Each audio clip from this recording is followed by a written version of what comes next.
Democracia em perigo na América Latina, novamente.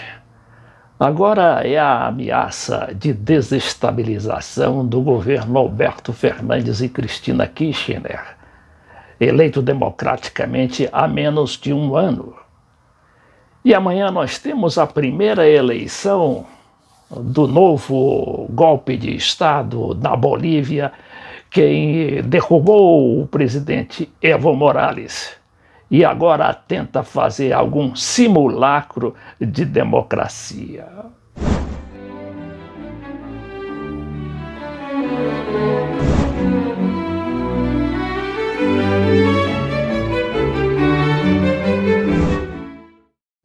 Nós vamos inicialmente fazer uma apreciação da situação na Argentina, que voltou a se agravar e levou o ex-chanceler de Lula, Celso Amorim, a advertir para a ameaça de guerra híbrida, ou seja, a tentativa de derrubada do governo Alberto Fernandes através daqueles esquemas de revoluções coloridas, como já começam a se manifestar as manifestações midiáticas em Buenos Aires. Depois a gente vai falar da Bolívia e da ameaça também do ministro, o superministro da Defesa, o Arturo Murilo, que ameaçou trancafiar todos os observadores que não obedeçam às suas ordens no dia da eleição. E eu me refiro a observadores internacionais. Vamos ver aqui essa denúncia, em primeiro lugar, do Celso Amorim, que é muito pertinente e coincide muito com a situação que está vivendo aquele país. O que diz Celso Amorim? Celso Amorim alerta para um processo de fritura do governo, como aconteceu com a Dilma Rousseff.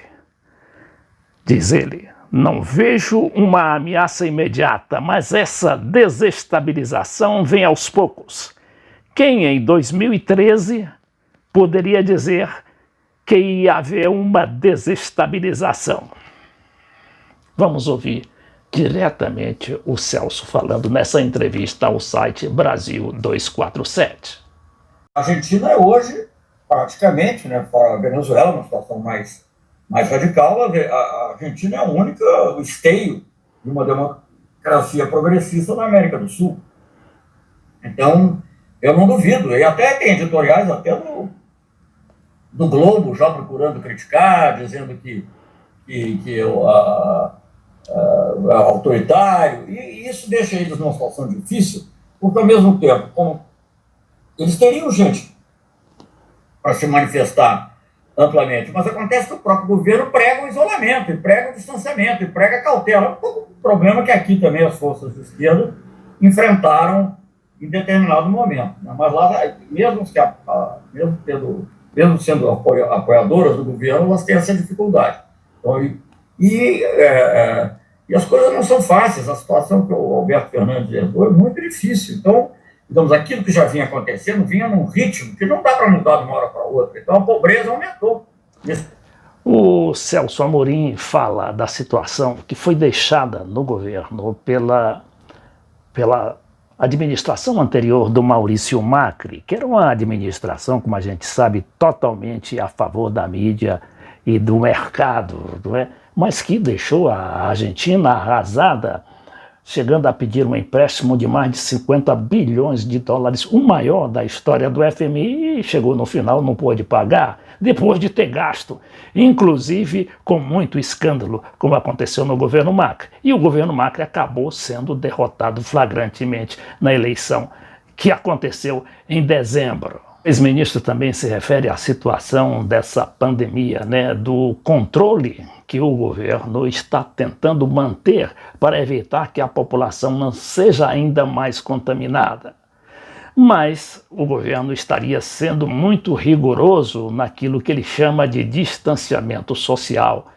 E a doença, quer dizer, o vírus, não se deixa abater, pelo contrário, ameaça até levar a Argentina a uma situação até parecida com a do Brasil, como ocorre atualmente com aqueles números assustadores.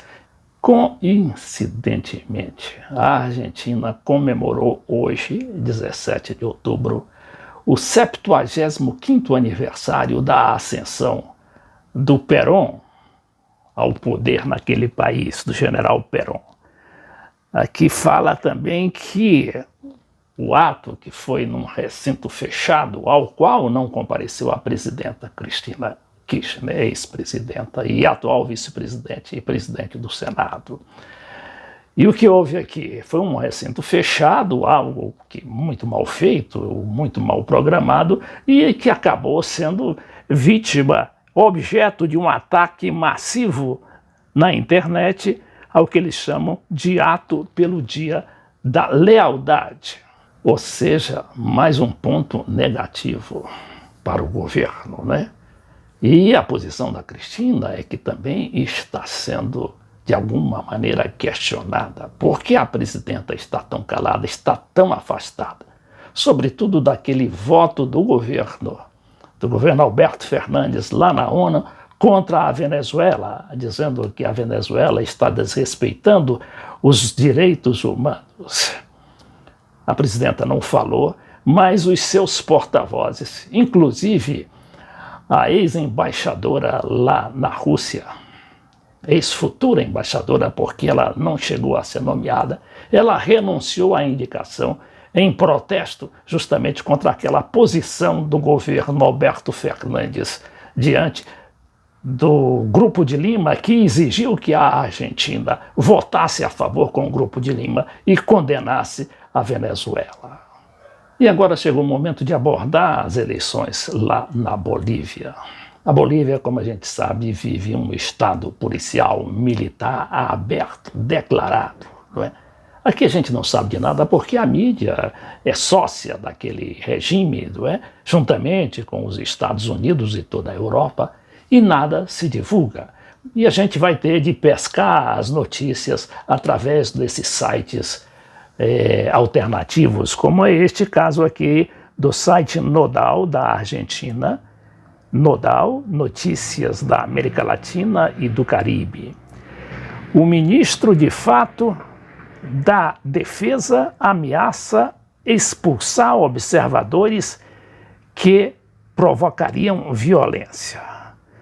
Arturo Murilo adverte para expulsar e pôr entre as grades os observadores.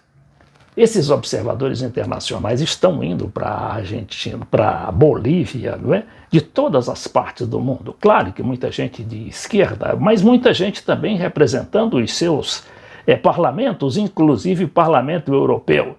E houve até uma ameaça de prisão de um deputado argentino. Foi constrangido pela polícia e depois liberado.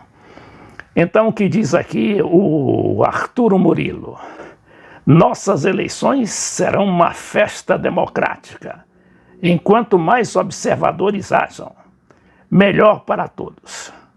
Advertimos aos agitadores e gente que vinha buscar a violência que eles não serão bem-vindos.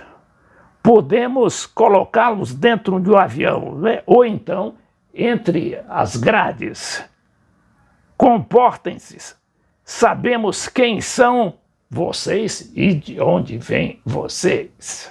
E a situação eleitoral, como é que anda lá na Bolívia? É claro que o Evo Morales ainda é muito popular e está realmente conduzindo eleitoralmente, eu sempre falo, em condições eleitorais, o seu candidato a presidente da República, porque ele foi proibido de concorrer juntamente com seu vice, o Álvaro Lineira, que está com ele no exílio em Buenos Aires. Mas o Evo Morales está tentando emplacar o seu candidato, e o seu candidato já teria 41% de aprovação. No entanto,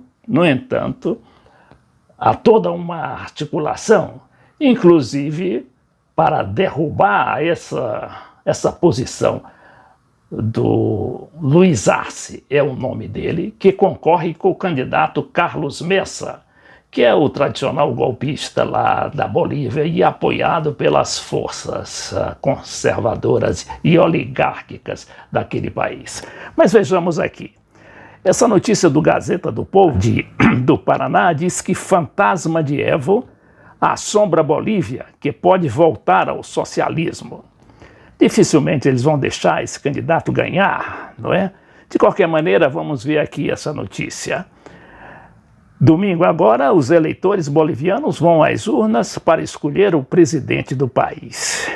Esse será o segundo pleito, tal. Mesmo longe de sua terra natal, o fantasma de Evo continua rondando a Bolívia, por mais que ele não seja candidato. As eleições do próximo domingo podem marcar, ainda que indiretamente, sua volta ao poder. Eu, francamente, não acredito, porque eles não vão deixar isso acontecer, a menos que já esteja negociando a adesão do Luiz Marci ao esquemão econômico, como aconteceu com o vice do Rafael Correa lá no Equador, o atual presidente Lenín Moreno.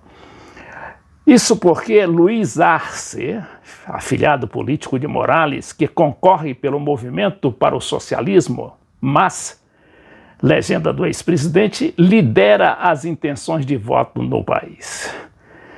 Levantamento que veio a público na semana passada mostrou que Arce, com 41,2% das intenções de voto, enquanto Carlos Mesa, que já esteve à frente do executivo boliviano entre outubro de 2003 e março de 2005, tem 33,5%. A pesquisa foi divulgada pela Unitel. E aqui ele não fala do terceiro candidato, que é o Fernando Camacho. Esse sim, o golpista separatista lá da província de Santa Cruz, que quer se separar a todo custo do restante da Bolívia, porque é uma província muito rica. E esse Fernando Camacho está em terceiro lugar, e ele foi um dos principais financiadores do golpe. Mas não se sabe por que ele não chegou a empolgar o eleitorado, está lá na rabeira. Mas não deixa de ser uma voz importante, né, na hora lá do novo golpe ou do golpe dentro do golpe na Bolívia.